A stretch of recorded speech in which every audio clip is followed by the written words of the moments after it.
हम लोगों का सवाल है 65,000 का 10% कितना होगा। तो चलिए इस सवाल को हल करते हैं और देखते हैं कि 65,000 का 10% कितना होता है।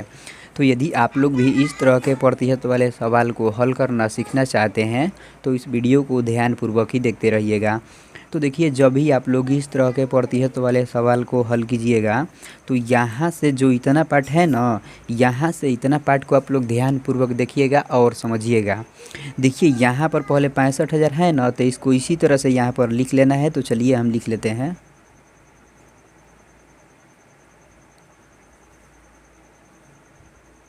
देखिए यहाँ पर का है, थोड़ा सा आप लोग ध्यान दीजिएगा। हम यहाँ पर भी का लिखे हुए हैं देखिए। तो इस का मतलब होता है गुणा। इसी तरह से इस का भी मतलब होगा गुणा, इसलिए इस का के लिए यहाँ पर गुणा का चिन्ह दे देंगे। देखिए यहाँ पर 10 है तो इस 10 को इसी तरह से यहाँ पर लिख लेंगे।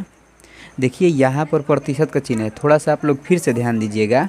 हम यहाँ पर भी प्रतिशत के चिन्ह दिए हुए हैं देखिए। तो इस प्रतिशत के चिन्ह का अर्थ होता है 1/100। इसी तरह से इस प्रतिशत के चिन्ह का भी अर्थ होगा 1/100। इसलिए इस प्रतिशत के चिन्ह के लिए इस 10 के गुणे में 1/100 लिख लेंगे कुछ इस तरह से।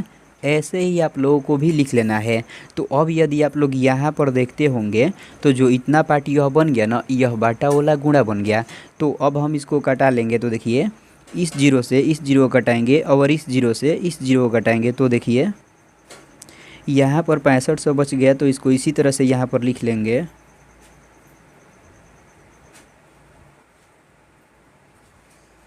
देखिए 1 गुणे 1 तो 1 होगा ना, तो यहाँ पर 1 लिख लेंगे।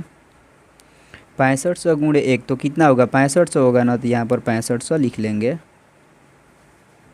तो यही हम लोगों का आंसर हो जाएगा। तो इस तरह से आप लोग भी बहुत ही आसानी से इस तरह के प्रतिशत वाले सवाल को हल कर सकते हैं।